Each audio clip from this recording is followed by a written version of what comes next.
Welcome to my podcast, Extraordinary with Neman. My name is Nemanja Golubovic, and I'm your host. Despite the advice from my producers from Chicago Podcast Studio, I love you guys, to not bring friends on my podcast, that's exactly what I have done in the first two episodes. But third is a charm. It's not that I didn't accept that advice, I just delayed it.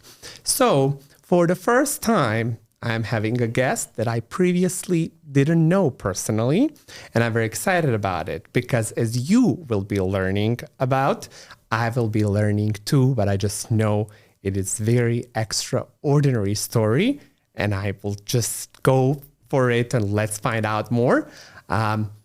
He is a rapper, a queer rapper. His name is Mikey Nelson, known to wider audience as Mikey Everything. Hello. Hi. How are you, Mikey? I'm good. How are you? Very good. Thank you so much for, being my first guest that I'm going to get to know right as we speak today. Absolutely. I'm so excited to be here. Thank you for having me. Perfect. So rapper. Rapper. Wow. Yeah, rapper. That's interesting. I love it. But on my podcast, we go way back before you were a rapper. So I would love for you to tell me a little bit about yourself, where were you born, where you grew up, and just, to get a little better picture of where you're coming from. Absolutely. I grew up in Oak Park, Illinois, which is a western suburb of Chicago. Oak Park is like a little microcosm of Chicago. It is a suburb that is very diverse. It's a great place to raise children. Quintessentially, I had a very good childhood for the most part. Like one of those storybook childhoods that you think about, that you hear about. Who was in your family? Who you grew up with? So I grew up with my mom and my dad and my nephew as well. My nephew was also around. My parents actually raised my nephew. Me and my nephew grew up a little bit more like brothers than uncle and nephew. So that was mostly my family dynamic. It was my mom, my dad, and my nephew. And I had an older brother growing up younger. I could tell you about that. That's a story as well. Absolutely. But tell me how your nephew ended up being part of your family. Is that? Well, it's complicated. My sister was living her life, and life took her in a space where she didn't take her children with her on her journey, and she actually left her son with my mom and dad. And we grew up like brothers in bunk beds, and that's like one of my best friends in the world. Perfect. So it's, as you said, it sounds like a happy childhood, right? Yeah, it was happy for the most part. There were struggles, there were difficulties. What kind of struggles? Ever since a child, I just always felt different, honestly. Neman. I always felt like there was like this weight on me, on my shoulders. I think most of it was because my parents fought a lot. They didn't get along. They argued. They physically fought.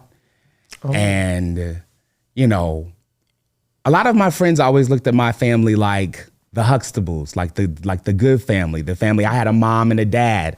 Growing up as an African-American child, having a mom and a dad is a luxury in the household. It's not normal. And even in today's society, you know what I mean? Single parents, single parenting is a thing. It's common. And it's common.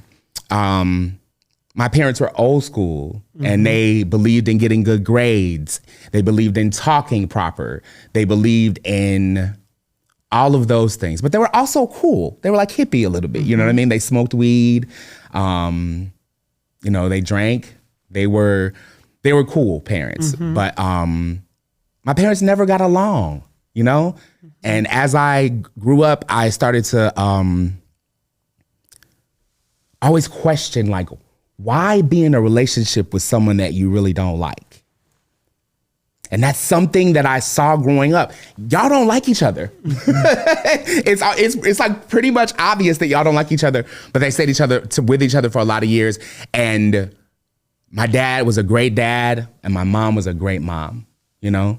But they were not great together and to each other. No. You just remind me of something from my childhood. My parents pretty much get along for the majority of their life. They're still together and still getting along.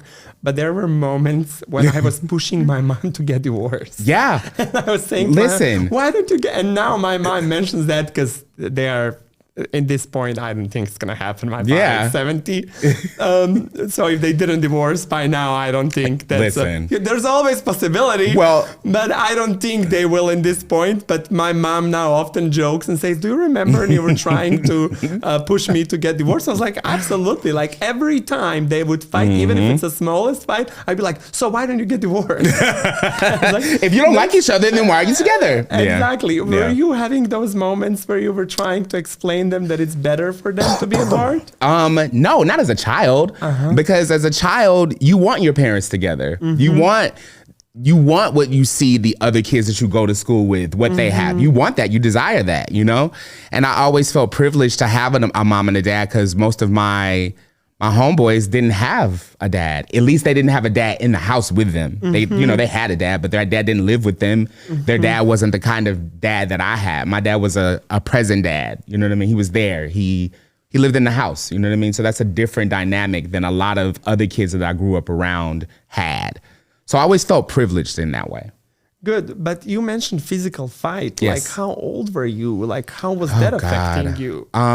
It's so funny you say this because, like, this image, this story has been swirling around in my head a lot, and I haven't even mentioned it in therapy. And I was like 3 or 4. Maybe I was 4. Oh, it's super young. I was 4. It's probably one of your first memories. It's one of my first memories. My parents used to turn up on Saturday nights, bro. They used to like party, drink beer.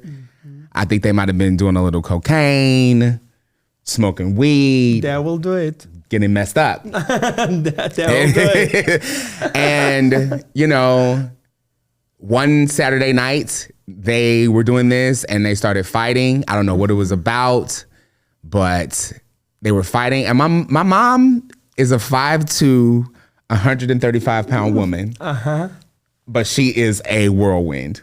And my dad is my stature, 6 feet, 230, big guy, you know? So, you know, there would be often times that, you know, my mother was the aggressor, you know what I mean? Oh. It wasn't like my dad was beating my mom. I don't want to say that because that's not what was happening. They were fighting.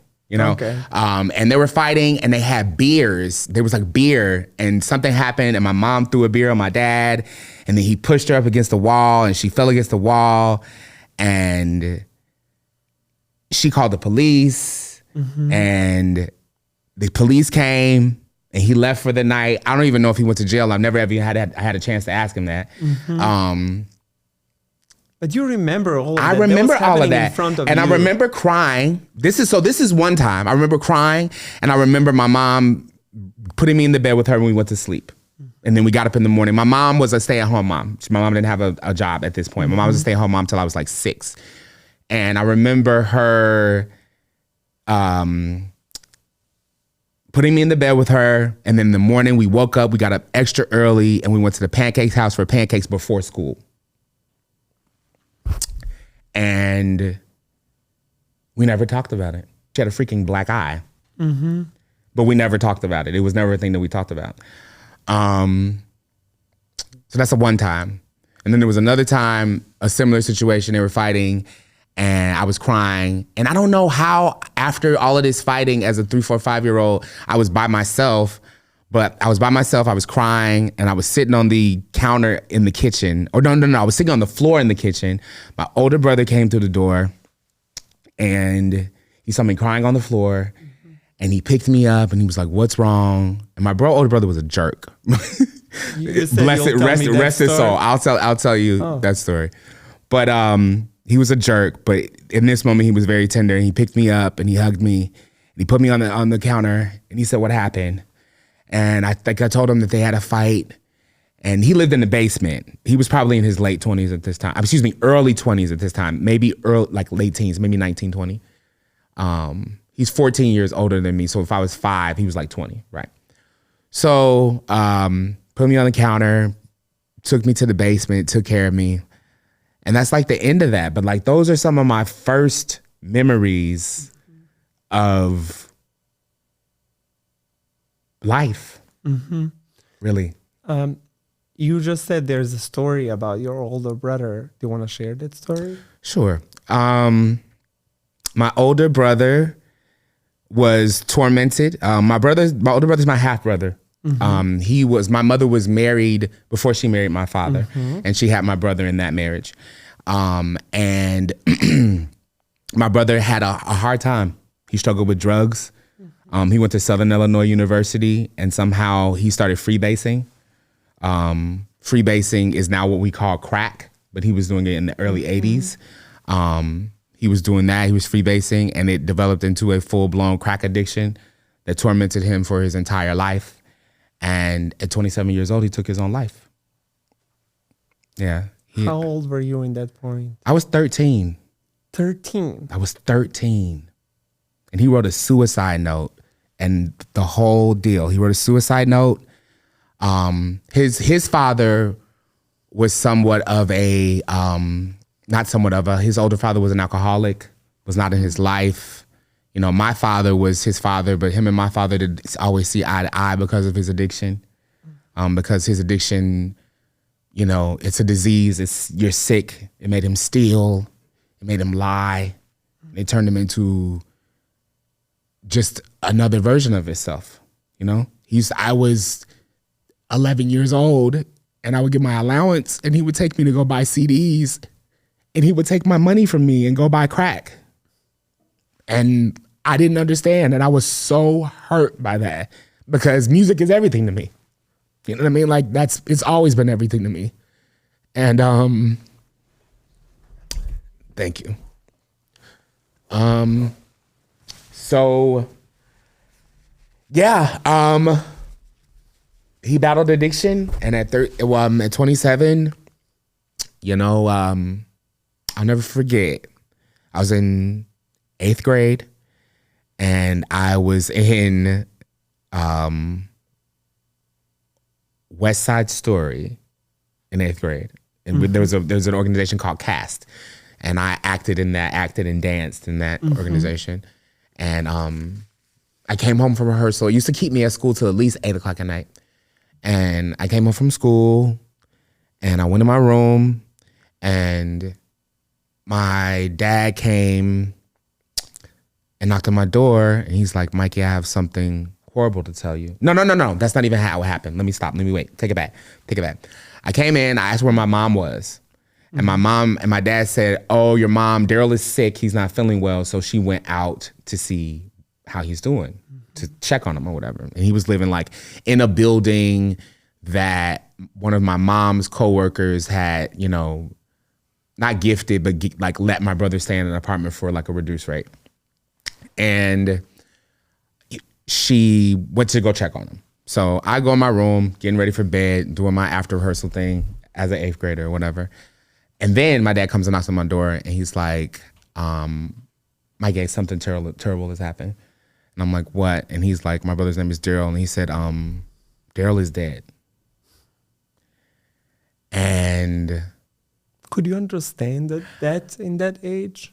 At 13, I was a very fast child, so I definitely understood what he meant. And I don't know, my first thought was to my mother. That's what the first thing I thought. The first thing I thought was, "Oh my God, my mother. What is she gonna be like? How's she gonna be affected?" Because I had seen my brother and my mother's tumultuous relationship, because you know, my mom is a tough mom, and I really think that she thought that she could like tough or like beat the addiction out of my brother, or like, you know, like just like tough love it out of him. And it never worked. And I knew that was going to devastate her. Losing him was going to devastate her. And it did. she handled it. It wasn't horrible. It was, I think the funeral was really the worst part of her having to see her son in a coffin, like broke her heart in front of the entire funeral congregation. Which is why I am a firm believer that bodies do not belong at funerals. That causes trauma. Leave that body burn it up, put it in the ground, throw it in the river, because it's just a shell, it's just a casing. Bodies at funerals, like the bodies of the people that I've seen at funerals literally haunt me to this day as I sit here and talk to you right now. Yeah, I can see that. It's better to have a nicer memory of the person. Absolutely. And so, yeah, I totally see your point on Yeah. that. I wanted to ask you now, it's such an incredible story. I'm holding from not starting to cry too, because two of us, I don't know how we would finish this. So I want to try to shift a little bit more into the positive thing, and that's what you already mentioned. I loved it. You said at only 11, you already pronounced the sentence, music was everything to me. Absolutely. When did that started? Is it maybe even before 11, or when you are realizing music, it's everything to me? My mother used to tell me that music would play, and if it was a room with loud music when she was pregnant with me, that she would feel me shifting and kicking around in her womb. She used to say that all the time. She was like, from the moment you came out of the womb, she was like, music would come on and you would audit. She said you would move. Like, so I remember my earliest memories of music are probably around 4 or 5 years old. And I don't know how or why or what I didn't have I had little figurines and other little toys that they allow boys to play with. I really wanted to play with Barbies, but we'll talk about that later. But I did have a Fisher Price radio that I could put tapes inside of. Actually took real tapes. I had a Janet Jackson control tape, and I had a Jody Watley tape and a Bobby Brown tape. And I used to listen to those tapes constantly. My mom would take me to the beauty shop, and I would have my tapes, and I would play my tapes, and I would dance, and I would sing to them. So those are my earliest memories of music. That in turn turned into me making up dances. I wanted to take tap dancing as a child. There was a tap dancing school in Oak Park, and I asked my dad to could I take classes there? I asked my parents, and they went and checked out the school. My dad didn't want me to take classes because the teacher was gay. All the teachers were gay. Oh, okay. So that was a no for my dad. But in school, I became a thespian. I was a part of a dance fraternity called Orchesis. I was choreographing for the cheerleaders. I was in plays. So I was a musical child. And that's where it started. Seems you still found a way to practice your talents. Yes. You mentioned Janet Jackson. I want to hear about your special relationship with that. Why was she so important to you? Oh, God. So I guess at 4 years old, 5 years old, maybe 6, Janet came out with Control at 86. I was born in 83. So I had to be 4 or 5 years old.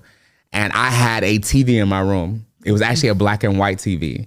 And somehow this black and white TV had cable. And I used to watch VH1.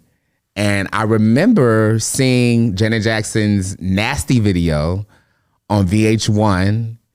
And I was obsessed. I saw it after I went to sleep, and then I woke up, and we had, I woke up in the kind of house before you went to school in the morning. We all sat around the table. We had breakfast before we went to school. That was you come, you sit at the table. That was a thing. Breakfast and dinner on Sundays. Dinner was kind of iffy because my dad worked a crazy schedule, so you kind of have dinner on your own. But Sundays, dinner. But every morning before school, you have breakfast at the table.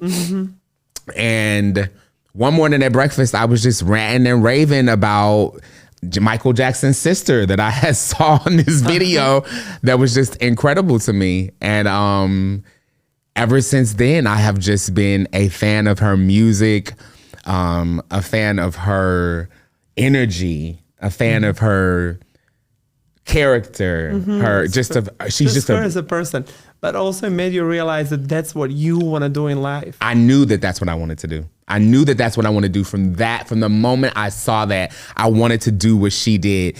And the only other person, the only difference is that she's a beautiful, slim Black woman, and I am a large Black man. You know what I mean? So it's like the only other person that I saw that did what I did was Heavy D. I saw Heavy D and I was like, oh, that's cool. He looks like me. And then when I went to school and I danced and I rapped and I sang and did all this stuff, everybody used to compare me to Heavy D. So that was something too. I just never ever believed that I could do that in my way, you know? And that is probably the single most thing that I am most proud of, is that I discovered how to do that, how to make it work for me and not be a replica of an idol or of something that I saw that I absorbed. I absorbed it and I created my own thing. And that's a big deal. And I love that. And we'll get to that point. Yes. I'm sorry, I'm jumping ahead. No, but because you said something that I immediately wanted to ask more about. Yes. And that was the fact that your father was not allowing you to go to the school of music because the teacher was gay. Yes. Tell me about that. When you're realizing that you are gay. Oh God. It's so interesting because, as I mentioned earlier, I always knew that I was different. I like to play with Barbies. That's my story. I could really? Oh, absolutely. Like I cried on a different podcast when I was a guest and spoke about that exactly because I really wanted to play with Barbies, but my family allowed me to, and I was able to play with the Barbies, but then they would take me to therapists, like literally for the psychologicals, like in a school for the kids to talk about it. And then they recommended that I stop doing that. Like, not that my mom and dad, they thought that something is wrong because they were considering that it's not normal for me to want to play with Barbies. But then they took me to therapists, basically the school therapist. It's for the kids. And they recommended that I should stop doing that. So, and I remember then my parents coming home from that and asking me to give them up, and I wouldn't. But then how the time was passing by, and I knew that my mom was really sad about it, and she cried. Like she literally cried because I played with the Barbies. Then I just decided in secret, a very young kid, to act like that it's not true that I want those Barbies. And I just packed them all in one box, and I told her one day that I don't like them anymore, which was the biggest lie I've ever said in my entire life. But I knew that would make my mom happy, which is something that, it's just wild that we are so similar that this is like very different stories, backgrounds and everything. But as a characters, you also mentioned something that reminded me of this story. I was worried more about my mom's feelings. It's very similar what you said. When you find out that your brother died, the first thing you thought about is how your mom is going to feel about that. Yeah. And it is so weird that we as a kids, so innocent and naive, and it's not up to us to be worrying about our parents' feelings. That seems that's what we were both doing. And I just really remember that acting like I do not like Barbies anymore because I knew that will stop my mom from being sad about it. And I let them go, and I never played with Barbies again in my life. Maybe I should get a Barbie now. You should. Yeah. A life-size one. A life-size one that stands up in your living room. Listen, I have a lot of dolls of Little Mermaid, even the limited edition of the newest one from Halle. Yes. Like, oh my God, I have the limited edition doll of her inside of my... Well, at least you're getting to like live that portion of it out. Yeah. That is important. And that's the thing that queer people do that a lot of other people just don't have to do. We have to hide and tuck pieces of ourselves away and kill them off to please and make other people comfortable. And that is horrible. And that is horrible, and that is normal. That's what everybody does. That's what we all do a little bit, just to appease our mothers, our classmates, our coworkers, people, whoever. And that's horrible. And I'm done subscribing to that. That's what I love that you said that you are done. I'm done. And I've been done for a really long time. Me too. And I run a business now, and still in United States of America, inside of my business that I own and operate, I experience homophobia. Absolutely. And I've experienced a customer yelling at my employees in front of me because I carried a rainbow cake, which is just wild that it's still happening. But as I said, in that moment, I made an awful mistake of apologizing to him. But then I realized that was the last time. I am done apologizing. So I wanted to ask you now, since you said that you were hiding who you are, like, first, let's go back to question when you're realizing that, you understand, you knew you were different, but when you're realizing that what your difference is, and how you were hiding it, for how long were you hiding it? Were the mom and dad questioning you about it? Just tell me a little bit more about that. So I guess I always knew I was different. I always knew I liked the boys. I've always been very in touch with my desires, whether they be as far as attraction goes, you know? And I always knew that I was attracted to boys, since kindergarten. Some of my first sexual experiences as an adolescent were with boys.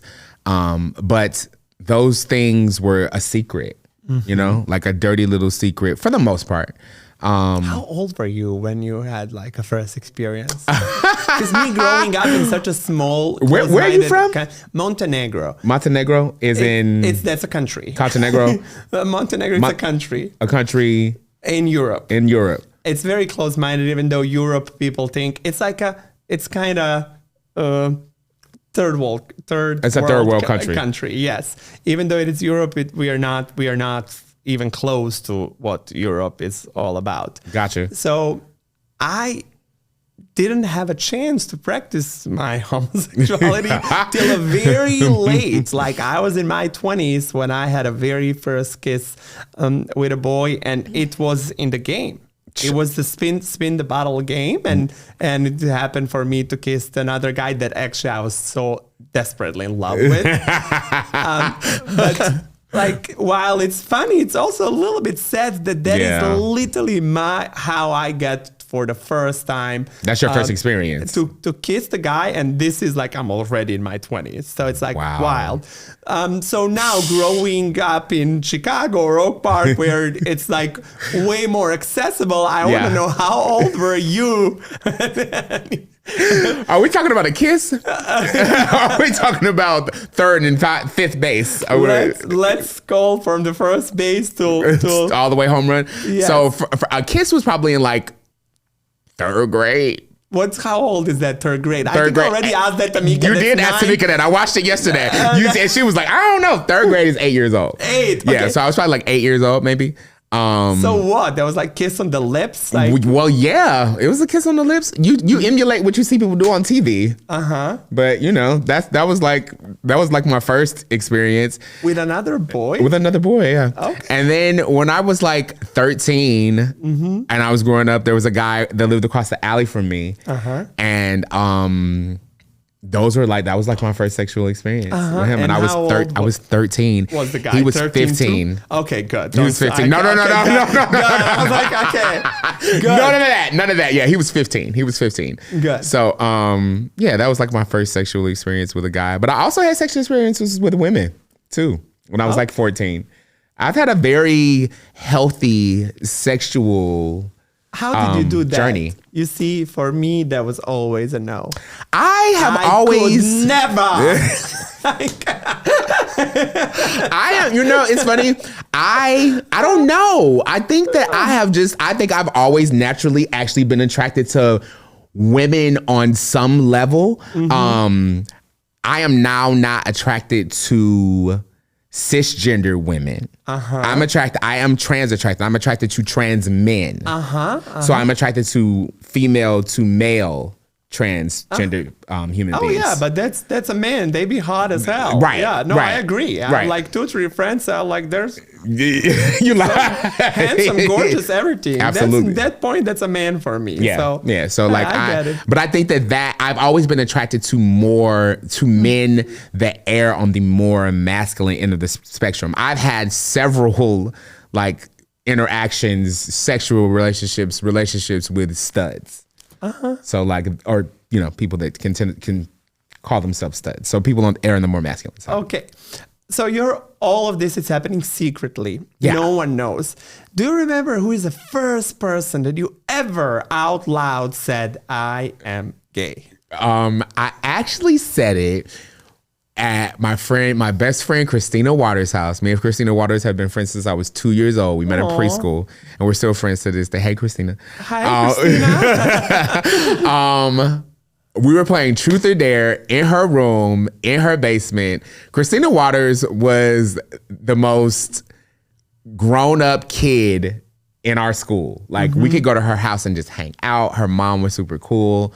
Her mom was actually one of the first people I told that I was gay as well. At around the same time, I actually told a few girls when we were playing Truth or Dare in the basement. And of course, the next day, some of them went back and told everybody at school, and I lied and denied it. I was like, I don't know what you're talking about. They're lying. They said, Michael said that he was gay during Truth or Dare at Christina's house. And I'm like, no, I didn't. But eventually, I just like gave into it. So I was kind of out. And then Christina told her mom, and of course, Christina like facilitated this thing. Like, Mom, he wants to tell you something. Like, yeah. So I told her mom, and her mom embraced me and loved me the same. I still love Carmen Waters. That's Christina's mom's name. She's still somebody that when I see her, my heart just melts because she's one of the sweetest women that I've ever known in my entire life. Christina was the first person that came out to, Christina's mom. And how old were you at that point? Freshman year, 14. 14. Okay, Yeah. perfect. And then when it's happening for the first time that your family starts questioning you about it, or? I always got called the F word. I always got called gay. I always got called all of those things at school. So did I. But I never would tell my parents that that's what it was. But see, I was different. Like, I was buck. I would fight you. You call me the F word, I'm finna whoop you up. I'm finna take you outside of school and we gonna fight. And that's what it's gonna be. You know what I mean? Like, I've always been that kind of kid. And I've never been bullied. So my parents would be like, you was fighting again. You was fighting Walter in third period. What happened? And I'd be like, I don't know. He was talking trash, so I had to slap him. Like, I would never be like, I got called gay, because I didn't want them to know that. Exactly. Yeah. So I think that's a little different than a lot of other people's journey, because what a lot of my friends have like made me realize after high school and I realized quickly after high school was over, is that I was popular. Everybody liked me. Nobody disliked me because I was gay. When I turned 14, 15, 16, and I actually started to own that I was gay, and I dyed my hair red, and I started wearing gray contacts. Of course, a lot of the boys that I was friends with in grammar school fell off and didn't want to be my friend anymore. That's okay. Let them go. Let them go. But now they're on Facebook congratulating me, talking about, bro, I see what you're doing with the rap stuff. I actually was on the podcast in this same room with some of the people that used to make fun of me. So it is what it is. It's kind of it's full circle. So perfect. It's life. It's normal. Now with that, was it green hair or green eyes? Gray eyes and red hair. Okay. What's the mom it's saying, or dad who didn't want a gay teacher? I also had a tongue ring. Okay. My dad is like a quintessential black man. Like, my dad is, hyper masculine. My dad is cool. But I just don't think he understood. He just used to be like, he used to just think I was weird. I don't think he thought I was gay. He just thought I was weird. Like, 16 years old, he asked me what I wanted for my birthday. I'm like, I want a tattoo. And he's like, boy, I'm going to take you to this tattoo shop and you're not finna get no tattoo. You're going to be scared. He was like, do you know what a tattoo is? And I'm like, what do you mean? He's like, it's a needle poking you over and over again, putting ink underneath your skin. You think you can handle that? And I was like, yeah, sure. 16th birthday comes around and he's like, you going to get a tattoo? Yeah. That's what you said you wanted, right? And I'm like, yeah, we go get the tattoo. And I went through with it. Mm-hmm. And as the dude is about to like start, he's like, wait, so you actually going to do this? And I'm like, yeah. And he's like, well, I didn't think you were going to go through with it. I thought, you were going to like punk out like halfway through. And I'm like, no, I want a tattoo. And he's like, no, we got to go. I didn't talk to someone with your mom. This is going to be a thing. We got to go. And I'm like, what? It's my 16th birthday. And he's like, okay, just go ahead and do it. And I got the tattoo. It's actually the tattoo on my, it's this arm, I think. It doesn't matter. You still have it, the one that you got when... Yeah. It's my name in Japanese right there. Okay. Okay. So I understand then why he would approve that. Yeah, right. It's nothing. It was nothing too big. So yeah. Okay. Well, I love that he still proceeded with. He promised, and you got the tattoo. Did you ever get a chance? Your father is no longer alive, right? No, he's deceased. And did you ever had a chance to have a conversation with him about this? Absolutely. When my father passed away, we were in a great place. Mm-hmm. How long ago was that? That was in 2018. 2018. Okay. Mm-hmm. So that was not really long ago. Not too long ago. I'm sorry about that. Thank you. So that means then he was alive for a majority of your adult life, and then he knew who you fully were. Yes. How did that happen? Tell me the day you pronounced it and said it to him. So what's interesting is that I feel like my mother always was more afraid of, more afraid of my father's response than I was. Okay, so mom knew first. Mom knew first. I came home. I came home from college one year. Uh-huh. And, me and my mom were super close, super cool. That was my homegirl. We talked about everything. Mm-hmm. You know what I mean? Like we could literally talk about anything. And she's in her room. I'm brushing my teeth in the bathroom. Her room is like off the bathroom. So like we're talking, just going back and forth and I'm brushing my teeth. And I'm so comfortable with her, she's talking, she laughs like in something and she ha ha ha ha. She said, when you gonna bring home a girlfriend? You been all this time, blah, blah, blah, you're a handsome boy. Why you ain't bring home no girlfriend? I said, Mom, I'm gay. And it like slipped out. Like I didn't even mean to like say it in that moment. And she walked over to the bathroom and she said, gay? She said, you're not gay. She said, you scared, right? You scared? Have you had sex with a girl? I said, I've had sex with many girls. I'm gay, And she's like, oh no. She sinks and she's like, oh no. What is your father gonna say? Mm-hmm. I can't. Oh, this. What your life is already hard as a black man. Da, da, da. And then I just like have a tantrum basically. Like I'm just like, do you know what I've been through? Do you know how hard it's been for me my whole life, and I haven't been able to share this? Like, do you know what this has done to me as a human being? And I basically cry and I break down, and I don't think she was expecting that. Mm-hmm. And, the snot cry where there's like, heaving and all of that stuff. And she's like, calm down. And she's like, listen, today is the last day that we feel bad about who we are. Mm-hmm. This is who you are. And she was like, but just promise me one thing. She was like, let me tell your daddy. Don't tell your daddy. Let me do it. And I was like, okay. But she never told him. Okay. She never told him. So one night, my dad was a marijuana smoker. Mm-hmm. I am a marijuana smoker. And never tried in your whole life? Never in my entire life. Those good pink lungs of yours. So one night, me and my dad bonded over marijuana. That was like our thing. We smoked marijuana. We go see Jill Scott. We smoked marijuana. We go in the car, listen to jazz while we go pick up more marijuana. You know what I'm saying? Like that's kind of one thing we bonded over. So we go smoke weed in the car and go. I forget where we're going. We're going somewhere. We're going to see one of his favorite jazz artists at the Promontory because my dad loved jazz. I'm going to see his favorite jazz artist. We're driving in the car, and we're talking about Obama's about to be president. It is that moment.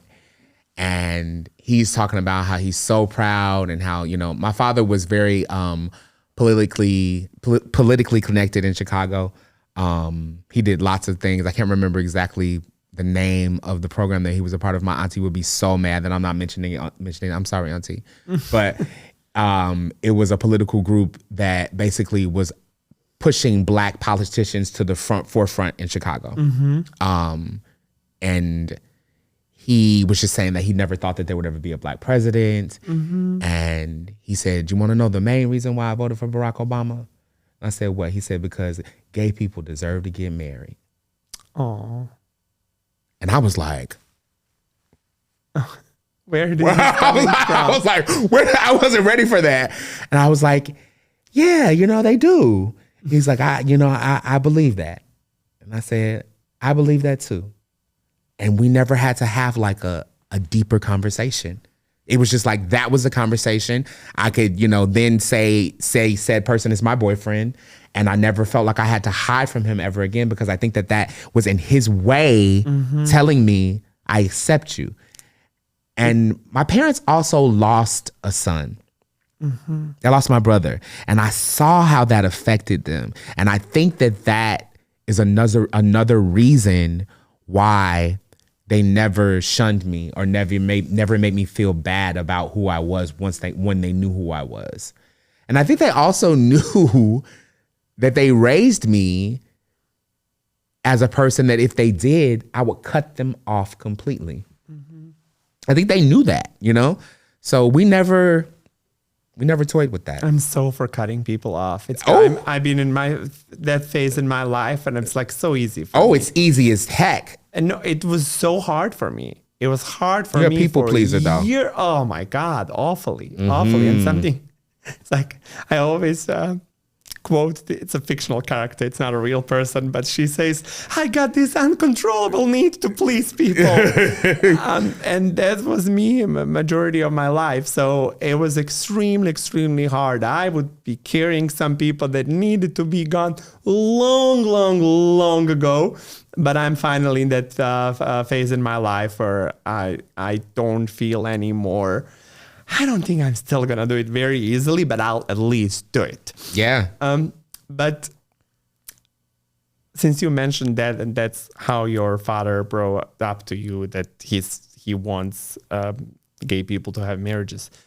Do you think that there was conversation in between your mom and your dad that you don't know about? Probably. And then I also think that I had met a man. His name was Karan. He was a couple years older than me. He was my first boyfriend. He was a teacher. And my parents just liked him. That will also help a lot. They just really, really liked him. He was personable and he could talk. And while me and Karan were together, his father killed his mother. And he became a part of our family. And I think that them seeing, one time Karan got drunk and me and Karan were fighting, and Karan called my mother and left her a drunk voicemail about how much he loves me. And my mother, to the day that she died, would still mention this voicemail. And I think it was the first time that she had ever closely examined the love between two men. And not a man and a woman. And I think that it humanized it for her, and she was able to see that it's the same love that she has for my father. It's the same love that she carries for me as a person. So I'm grateful for that. And that she understood. I've never vocalized that before. Something I love gratefulness. So anytime that I come upon something else that I could be grateful for, especially for my parents, because that's how you pay homage to them when they're no longer here. You live in that gratefulness and you thank them for the things that they've left you.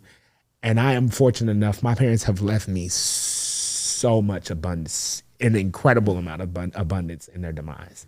And I am eternally grateful for it. So That is yes. beautiful. Being grateful, it's so important. It also Extremely. helps us live a better life. Yes, absolutely. You really have an extraordinary story. It's like I knew a little bit about it, but it's just so much more than I expected. I love what you said, that the relationship that you had with that man helped your parents open their mind, because also I'm sure they were able to see how happy you were. And then when they see, oh, my child is happy, that's all what they really want for you. So I think that's helps a lot to a lot of families, to a lot of parents coming on board when they can actually see that it's not going to be how your mom was worried, like, oh, you're black and on top of all that, you're gay. Oh my God, I'm remembering Titus said a joke like,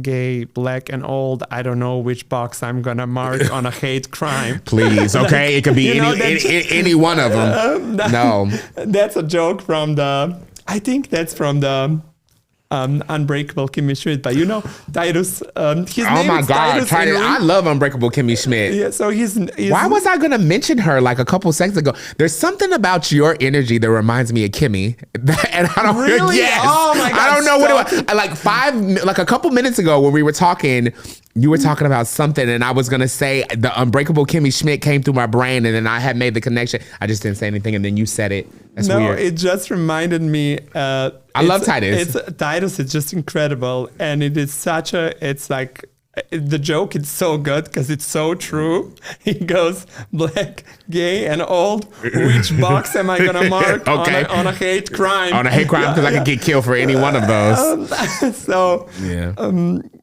He's incredible. Okay. I do want to ask you just a little bit more about your family before we fully focus on you. For sure. Which I'm very excited about. Your parents, did they end up splitting or they lived together? They stayed together the entire time. Okay. Yeah. Did their relationship improved in the... The physical fighting stopped because I feel like they got too old for that crap. But they still, fought. They still argued. Mm-hmm. They still had differences of opinion. They still had like negative like outlooks on each other. Mm-hmm. You know what I mean? It would always be like, I'd be talking to my mom and she'd be like, well, your daddy, so and so and so. So I talk to my dad and he'd be like, well, the way your mama do things. So it's always that thing. But it did get better in a way. I can't recall them talking about, my mom was always like, I'm going to go back to Texas. I'm going to go back to Texas. Like that was her threat. You know what I mean? Because that's where she's from. That's where she wanted to live. And I remember in my 30s, her calling me, talking about, I'm coming, because I lived in Texas for a while. I'm coming down there to live with you. I'm sick of your daddy. I can't take his crap no more. I'm leaving. Mm-hmm. And I was like, girl, where are you going? At 60 years old, you really think you're finna start over? And my daddy was saying the same thing. They was both calling me saying the same stuff. So, but they stayed together. And in the end, my mother left first. Mm-hmm. When was that? 2015. 2015. So only 3 years difference between your mom passing away and then your father. My father, yeah. I had 3 huge losses. My father passed away in 2015, my dad in 2018, and then in 2019, I had a partner. His name was Jonathan. He passed away. So I dealt with 3 big losses. Right. Also lost your brother, but you were very young. Yeah, in 13. That point. Mm-hmm. Yeah. Yep. Tell me about Jonathan. Jonathan was much, much younger than I. Mm-hmm. There were 13 years between us.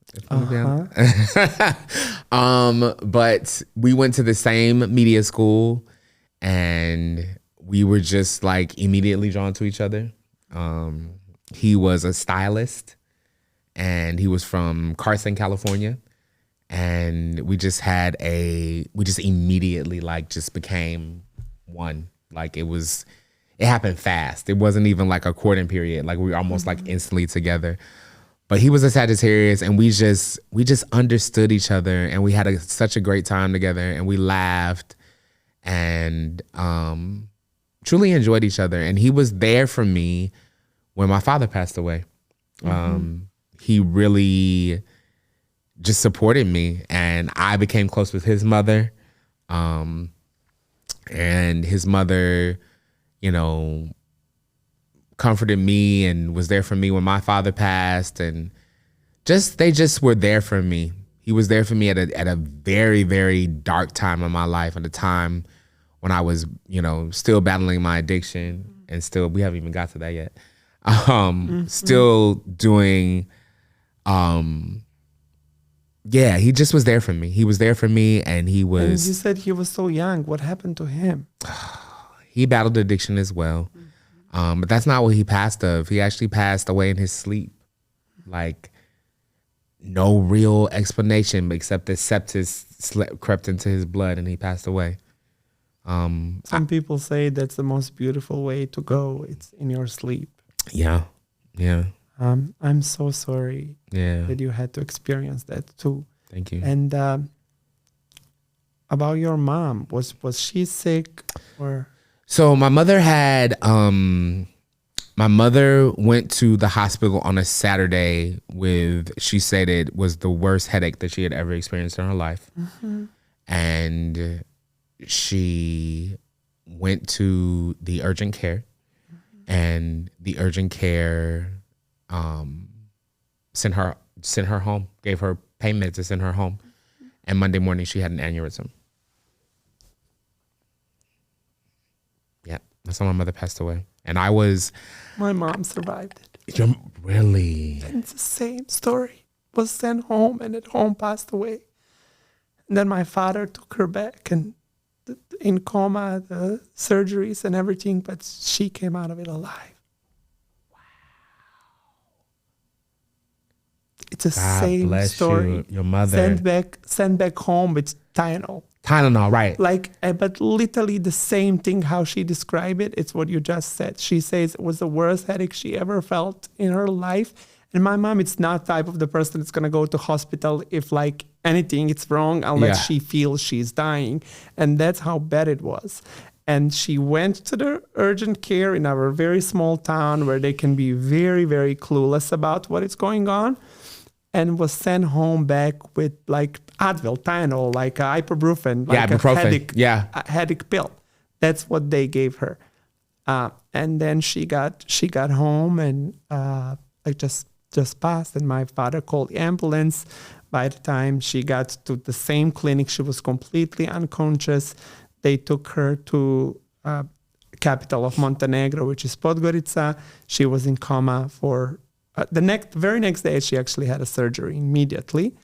And then she was just in coma for a couple of days. The doctors are saying that it's very critical because a lot of blood came to the brain, which is fatal. Right. That could have killed her. You could have killed her. But somehow she woke up. And even when she did wake up, they were telling us that there's still 8 to 9 days where she may not be able to survive. We were also warned that she may not talk again, that she might not walk again. My mom talks and walks. But after that, she had multiple surgeries more to prevent it happening again. Because they went with the cameras inside of her brain and discovered that there's 2 more places where it's very big possibility that it can happen. And she had surgeries for both of those, and there is way lower risk for that happening to her again. But yeah, I'm always like, I literally because I live so far from my family, every single morning I open my eyes and the first thing I'm looking at my phone just to make sure everybody's well and alive, and then I continue with my day on. But that's the first thing I look in the morning. So I just cannot believe what you just said, because it's absolutely the same story, just that you see your mom the very next day she passed away. Well, so I lived in Houston when this happened, and my dad called me It was a Monday morning. I had been partying all night the night before, hadn't been to sleep, was just, out of my mind. And I got the phone call, and he told me that my mother had an aneurysm and that I needed to come home, he booked me a flight. When I came home, she was like in this vegetable state, like not alive, but not dead. You know what I'm saying? And it was so crazy because I hadn't seen my mom in like maybe 6 months, maybe. Talked to her every day, but maybe I hadn't seen her in 6 months. And somehow she knew I wasn't doing well. Like, I wasn't doing well. I was snorting cocaine 3 times a week, every day, probably. You know, car just got repossessed, having irresponsible sex, doing everything in my power to probably kill myself off, probably. And I just didn't know. I didn't even know what to do.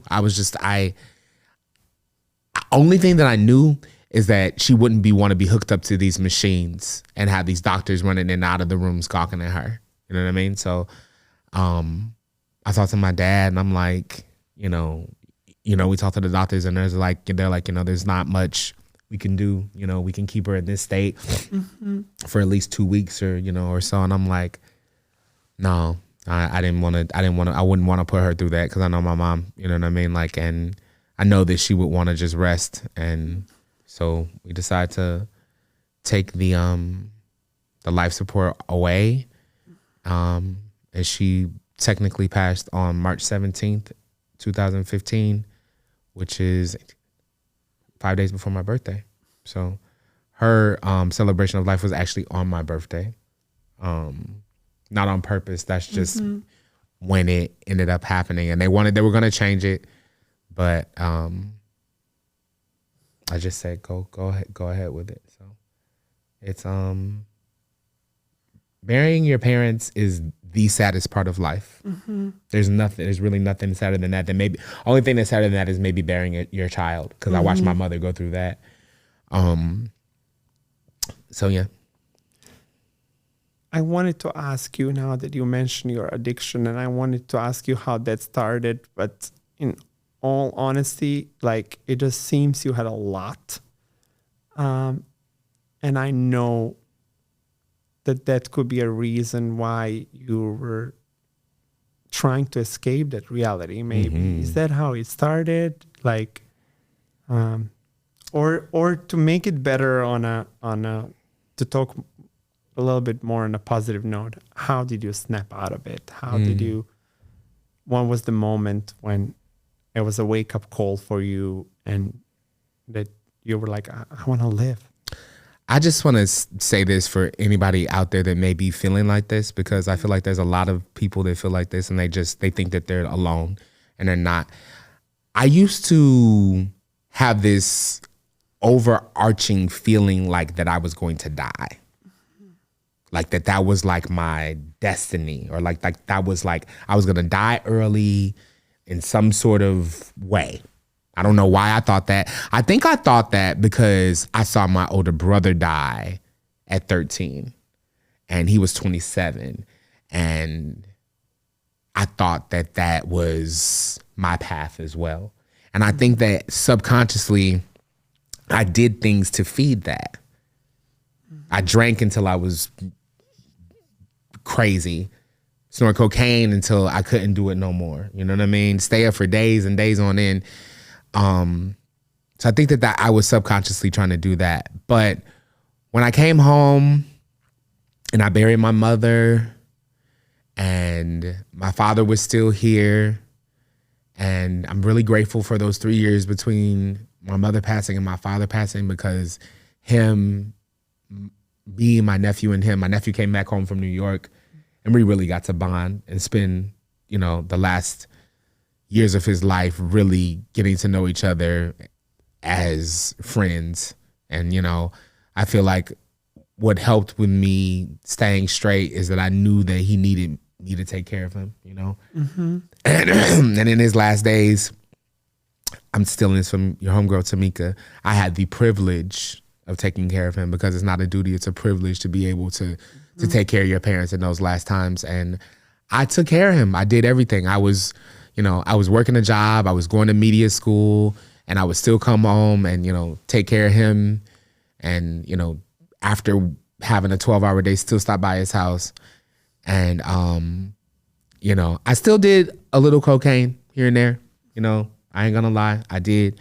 But it's a process. It doesn't happen. It doesn't happen overnight. But when Jonathan passed away, I went to his memorial service in LA, and I did some cocaine, and I had a panic attack, like a full-on trembling, shaking, I'm gonna die. When you have a panic attack, you think you're gonna die. Like you feel like your heart is literally gonna jump out of your chest. And I had a full-on panic attack, and I looked at myself in the mirror and I said, today is the last day. Today is the last day that I will ever do this shit again. I promise you. I was actually doing it because I thought I was gonna die. And I was like, if I make it through this, God, I swear I will never do it again. And I've never touched cocaine ever again. Since that day, December 1st, 2019 was the last time I ever did cocaine. And I will never do it again. And it was hard. And it still can be hard. I don't think at this point now, 5 years in, 6 years in, that I'm at a point where like I'm in lieu of relapsing. But in order to keep myself safe, I still act as if I am. I don't allow myself, I could be around people that do cocaine, but at the same time, it's also an energy that I don't want to necessarily be around because it's dangerous, And Man, I give up coffee because it's false energy, and look at you. No, seriously. I thought I was doing too much with my coffee. I was like, this is, it's a false energy. It is. It's a false energy. I love that you called it that. Cocaine. Yes. Was anything else involved that you quit or no longer doing, or that was your kind of main thing? Well, cocaine was the main thing, but like people that do drugs have culture that are attached to them, right? And if you do cocaine, you're going to be around people that have Molly. If you're around people that have Molly, you're going to be around people that do ecstasy pills. I want to know, are you off on all of those? Yes. Okay, thank you. That's all I want to know. Yeah, I smoke weed.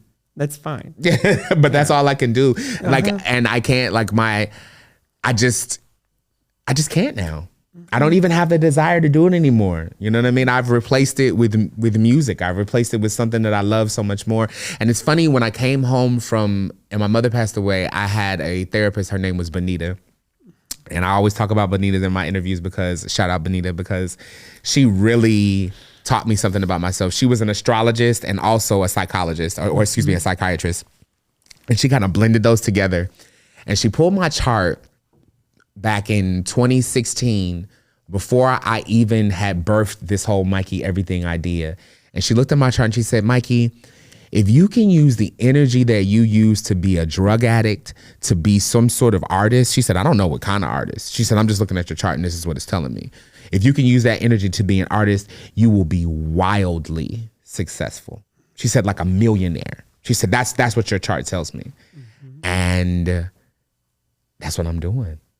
And I'm going to be a millionaire. So that's you're already on the path. Let's talk about that. Yes. I don't want us to run out of time. Oh, God, I know. Talking about all my grief stories. Lord. No, but grief, it's so important. And like it shaped who you are. And just I love that you did have that wake up call with your partner passing away. And you are just now reaching for that life that it's destined for you, and that it's your destiny, and you're gonna get it. And I already see your over 300,000 streams of your music, which is absolutely amazing. Congratulations. Thank you. Let's talk about you released your own album. I did. It's a big deal. Congrats. It is. Thank you. Tell me about your album. I released an album last April. It's called Revenge. And I am taking revenge against a lesser version of myself. That is basically what revenge is about. Taking the negative connotation away from revenge and making it more introspective. That's what it's about. Came up with that concept with my manager, Blake Martin. He was my manager at that time. And he really helped me put this album together, came up with the concept. He was really the creative director of the album. I got the opportunity to work with a Chicago legend. Her name is Shauna. She's a rapper. So I got to work with her. Shout out Shauna. That's my big sister.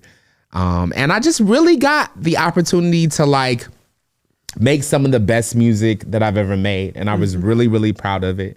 I still am really, really proud of it. And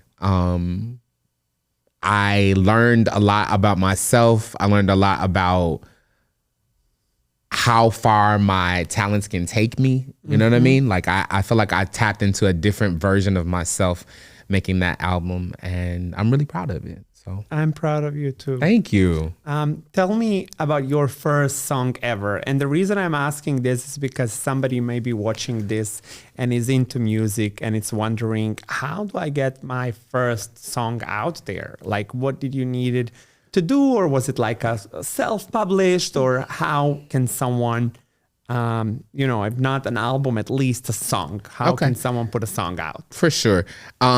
So my story is a little different only because the first song that I created, I actually got signed to a label. I was signed to a label for a very, very short period of time. But what I will say to those who aspire to create music is that everything is at your fingertips. You know what I mean? Like, there's an app called DistroKid that you use to distribute your music. It will send it to Spotify, Apple Music, YouTube, everywhere. And, all you got to do is record, upload cover art, and it'll be out there for everybody. It's really as simple as that. It's not hard like to actually physically make it happen, if that makes sense. Okay. But you did sign with the label. How did that happen? Oh, wow. Okay. So the first song I ever made was called Freak Somebody. And Freak Somebody was a song that I created with a Chicago producer named Ali Fade. Shout out Ali. And Ali Fade introduced me to a house music label owner, the owner of Trax Records. Her name was Screamin' Rachel. And Ali introduced me to Screamin' Rachel. Trax Records is a famed, legendary house music label in Chicago. Chicago is the home of house music. Don't let nobody tell you different. I don't care what nobody say. And introduced me to her, and I got signed to Trax Records for my first single. And I shot a video. Did you have to audition for it, or? No, I literally went to her house and played her the song, and she was like, "Yes." Okay, well, that's a type. I mean, I guess that's the type audition. Yeah. So, I went to her. Like I said, Ali invited me. Was like, I was like, maybe we can get this song signed. It was a very, in-house deal. I didn't make a lot of money, but I did get to say that I was signed to Trax Records, and it did get me traction, and it did kind of give me like a small boost as a new artist to be like, ooh, I'm signed to a label and I'm doing this thing. Yeah, absolutely. So yeah. Perfect. And what in a musical sense, what are your future plans? My future plans is to release a bunch of singles. That's what I'm gonna do. I probably won't release another album until I am signed to like a, Universal, right?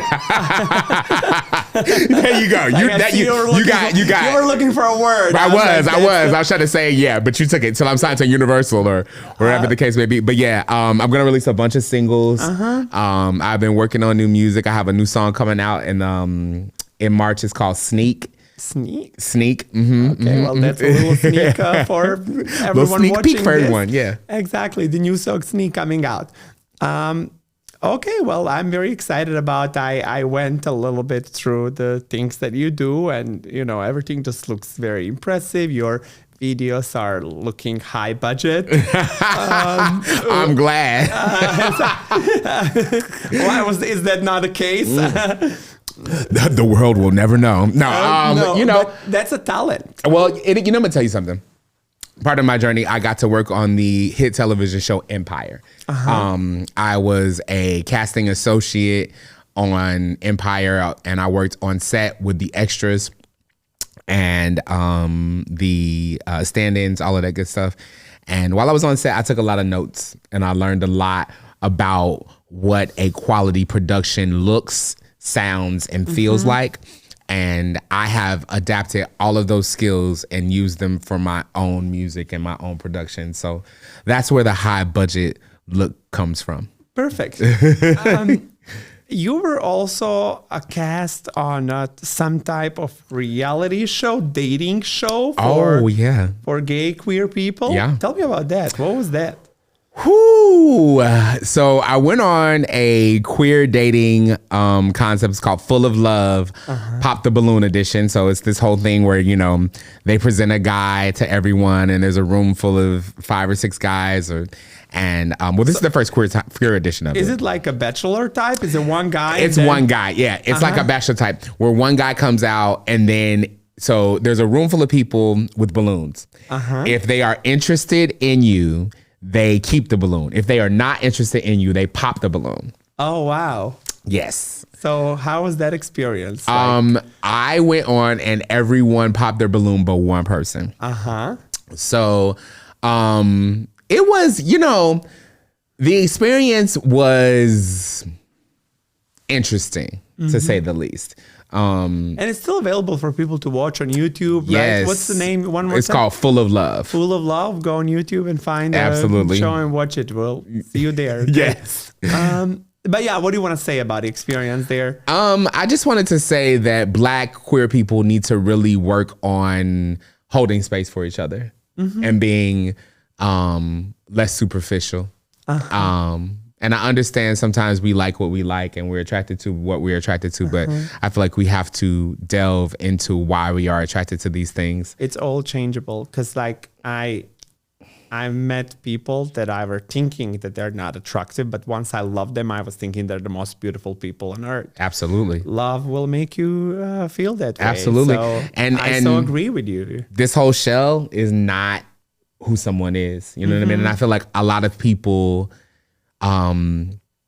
judge me for how I present myself. And I am more than that. I am deeper than that. And I feel that the show I'm not gonna say they manipulated the footage, but it was edited to make me look very superficial. And I'm not a superficial guy, So you just mentioned people judging you of the way that you present yourself. Yes. And my show is called Extraordinary, and I named it because people would call me extra. Have you been called extra too much in life? I've been called extra. I've been called loud. I've been called too much. Was that bothering you? It's funny because the whole dating show situation triggered some feelings inside of me that maybe I hadn't dealt with all the way. It took me back to being that fat kid in gym class that didn't get chose for the team. It took me back to not feeling good enough for love, attraction, whatever the case may be. So I've definitely felt that way in my past. And even in my present. Yeah. When did I embrace it? When you are, I am extra and I love it. I love it. You know what? I will say I bloomed so late. I feel like it took me to my mid 30s to really get there. In my mid 30s is when I was sorry, is this inappropriate? How old are you now? Oh, I'm 40. Oh, wow. Okay. When you said mid 30s, I was like, you cannot be over mid 30s. Okay. Wow. Yeah. Well, you're beautiful inside and out. Thank you. I appreciate that. And I've had to learn that. And that's one way I talk about my parents and how amazing that they are. But that's one thing that they didn't teach me. They didn't teach me that I was beautiful inside and out. They ridiculed the way that I look, the way that I walked. You know, and it has been something that I have that I still at 40 years old, I battle with it.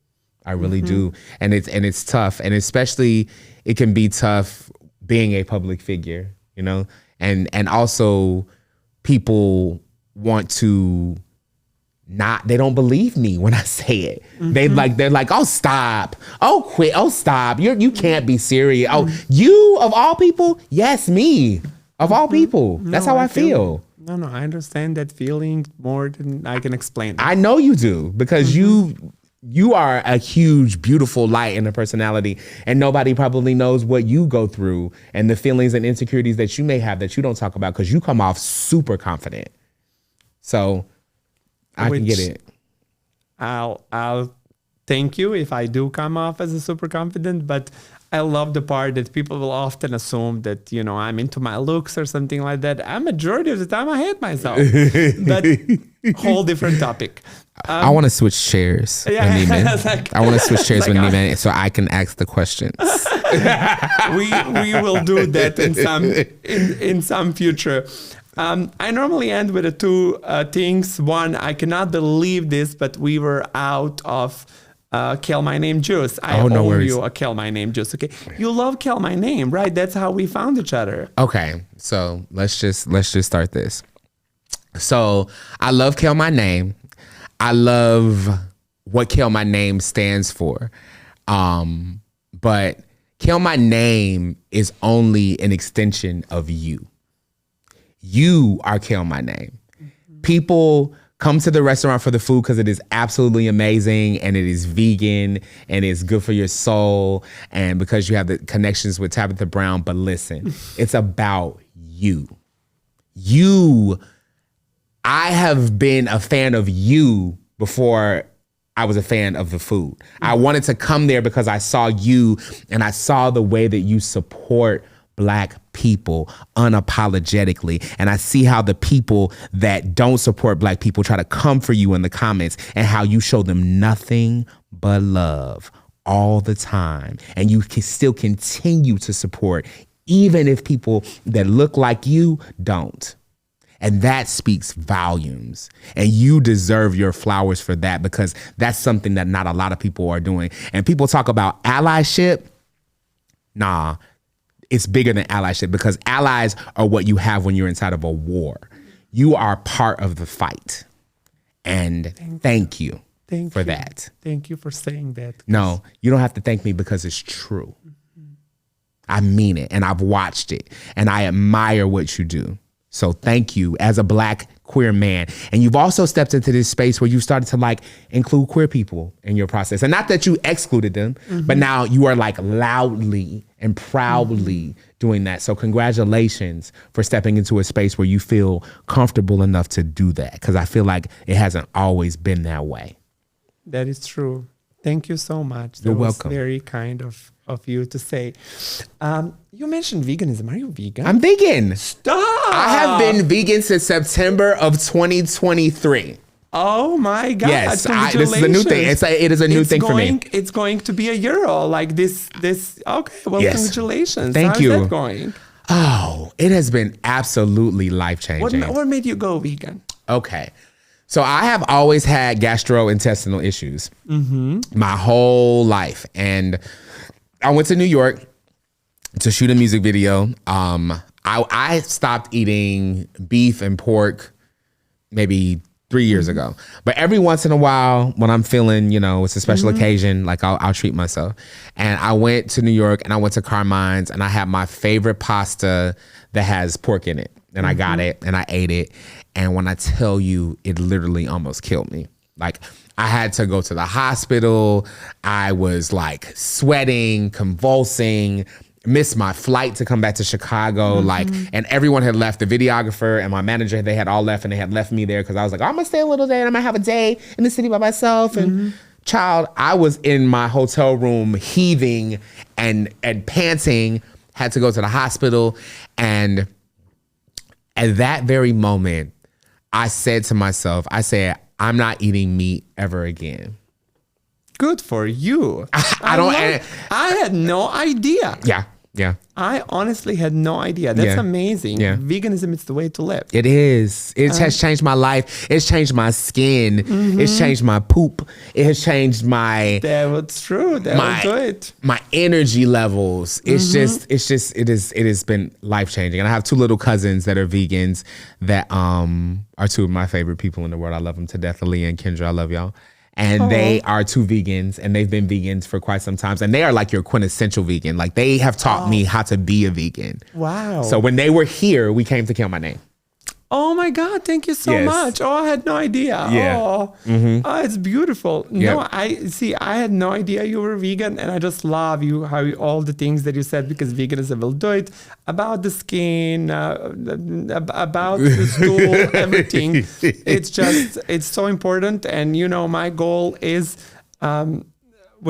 my podcast, it's not focused on a fully veganism, but I do have one goal, and that's to turn my two producers of the podcast vegan. Yes. Because they're going to be listening this all the time. So if they don't go vegan, we're going to have some beef. Well, the thing is, and that the biggest misconception that Black people, I'm talking to my Black people, have about being a vegan is that your food has to be bland. Like, I have children, you know what I mean? I don't have children that I birthed, but I'm the father of the House of Everything. The House of Everything is a performance collective full of dancers and rappers and singers and engineers. And I'm the father of the house. And, they talk trash about me because they come to my house and there's nothing with sugar in the refrigerator. There's no bad snacks in the snack box, you know what I mean? And they're always like, everything that you eat is whole grain.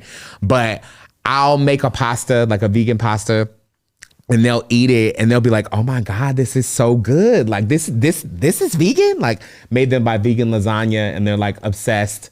I have that in a restaurant all the time. People Yes. get shocked and don't believe me. People have bets inside of the restaurant if it's vegan or not. And Oh, then I they know. call me and they're like, we just bet $20 that the nachos are not vegan. I was like, the entire restaurant The is entire vegan. restaurant Like, is vegan. It's not possible.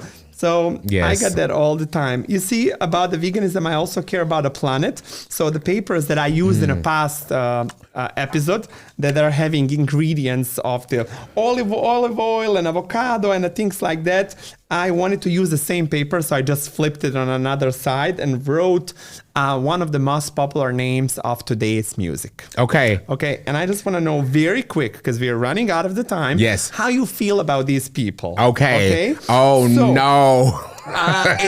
some are kind of used to be popular, some are extremely popular right now, like probably the biggest name in the industry. Okay, so I'm gonna pick them one by one, and I know from one side it's gonna say grapes, okay?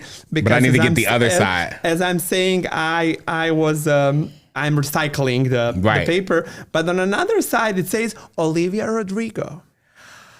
Olivia Rodrigo. So I only know Olivia Rodrigo because one of my kids likes her and shows me her performances all the time. I want to say she did a performance on the Grammys last year, and it was like really big, and it had like this 1920s flapper theme, I want to say.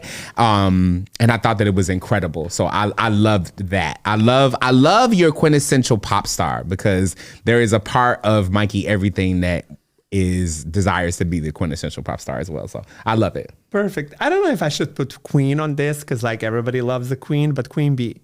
Beyonce? Yeah, of course. Oh, I love Beyonce. Okay. So I once upon a time, I used to like, sometimes what I do, I love Beyonce. I love her artistry. I love how hard she works. She is the queen. But sometimes people's fans get on my nerves. So like the Beehive sometimes is a little much. But Beyonce as the artist, she is the queen. As you said. No, absolutely. The queen. Okay, so the other day I was reading the article about who were the most famous people on Earth, like ever, that everyone on Earth know. And this name popped up in like top 8. Okay. Like as the most famous person on the planet, and it's Eminem. Oh wow. I as a rapper, there are some Eminem flows, songs that I go back that I love, but as a whole, as an artist, I'm not listening to Eminem on a daily basis. Okay, let's get canceled. Because, that new app Threads, which is like a Twitter, Threads, but not, yeah, but I wrote something, people went after me. And I said that I could not care less for Taylor Swift. Oh, I don't like Taylor Swift either. Okay. What I do appreciate about Taylor Swift is that Taylor Swift is kind and that she is a very graceful woman and that she does not have anything ill to say about other people, no matter how much people try to come for her. I appreciate that. I don't know any but of I don't that, love her but music. I watched one of her documentaries on a Delta flight because there was nothing else to play. She's such a lovely human being. I loved it. And I maybe love one song or two, but I force myself because of the hype. Yeah. Like I wanted to like it, but I just don't see it. I don't like it either. And people say that Olivia Rodrigo, it's a copy of her, but I love Olivia Rodrigo. I just cannot get into Taylor Swift music, and I'm gonna get canceled again. But listen, It's okay. It's okay. It's my opinion. Go after me. Okay, this is person that it's like kind of now because of that little movie going on. Drake. Drake. What do I think of Drake? I love Drake's music. There are lots of Drake songs that are in my catalog. I listen to a lot of Drake. I don't know if I'm here for all of the lover boy stuff that he does. Okay. Lover boy, Nicki Minaj. People that see this are gonna. So anybody that knows me knows that I do not like Nicki Minaj. Really? Yes, I do not. Do you know why, or just like I do know why. I just think she rubs me as she's like the rap Donald Trump. Okay. She's the Donald Trump of rap. That's what I call that's what I call Nicki Minaj. And she's mean, she's irrational. She goes to Twitter and does these rants, and I can't get with Nicki Minaj. And I also haven't liked the music in years, bro. Like, I mean, I can't get with the Dr. Seuss rhymes. I'm sorry. And cancel me, say whatever you want to say about me. And then I know people that have worked with Nicki Minaj personally, and no one has nice things to say about her. She's mean. Okay, I don't know any of that, so I'm going to stay out of it. Sorry, listen, I don't care. So far, you did nothing to upset me, but be careful right now because you can upset me. Okay. I feel really strongly about I hope this. I love them. It's probably one of my favorite people on earth. Okay, SZA. Okay, all right. So let me just say this. I used to love SZA. Okay. Like when SZA, Broken Clocks I loved Broken Clocks. I loved that Control album.